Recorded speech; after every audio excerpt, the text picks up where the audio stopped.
Direction le nord de la Côte d'Ivoire, dans la région de la Bagoué, le conseil régional a procédé à l'ouverture de plusieurs grands chantiers pour le département de Kouto. Une enveloppe de 480 millions de francs CFA est allouée à la réalisation de ces projets de développement. Charles Tatou. Le ministre de la Construction, du Logement et de l'Urbanisme, président du conseil régional de la Bagoué, en tournée de développement dans les villages du département de Kouto. Bruno Nabagné-Koné, au contact des populations rurales pour recueillir leurs préoccupations, mais surtout livrer des équipements aux villages dotés de centres de santé.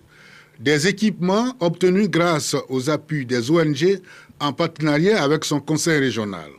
En témoigne la rencontre d'échange dans le village de Tinasso avec les habitants du village et ceux de Sengo. Ici, le ministre Bruno Koné est venu avec les moyens de mobilité pour les centres de santé de Tinasso et Sengo, à savoir 2 ambulances offertes par l'ONG Espoir. À un peu plus de 7 km de là, un autre village, Zanasso, dont le centre de santé, lui, est bénéficiaire des installations d'énergie solaire de l'ONG Sekina. C'est une ONG caritative française. C'est le projet énergie solaire pour une meilleure santé en Côte d'Ivoire qui nous permet d'électrifier 10 centres de santé pour cette année, dont 4 centres de santé de la région de la Bagoué. En fort de la visite à Zanasso, l'inauguration des panneaux solaires implantés dans le centre de santé. Nous travaillons en tant qu'État, mais nous savons que les moyens de l'État sont relativement limités, les moyens du Conseil sont relativement limités, nos moyens propres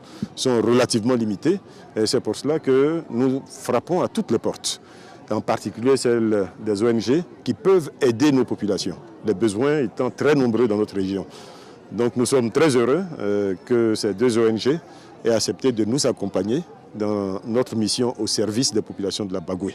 Le président du conseil régional de la Bagoué, qui se veut un manager déterminé à œuvrer pour le bien-être des populations de la Bagoué, entend poursuivre sa tournée de développement dans les autres localités de la région. C'est la fin de ce 20h. Merci de nous avoir suivis. Vous pouvez également nous retrouver sur rti.info. Bonsoir à tous.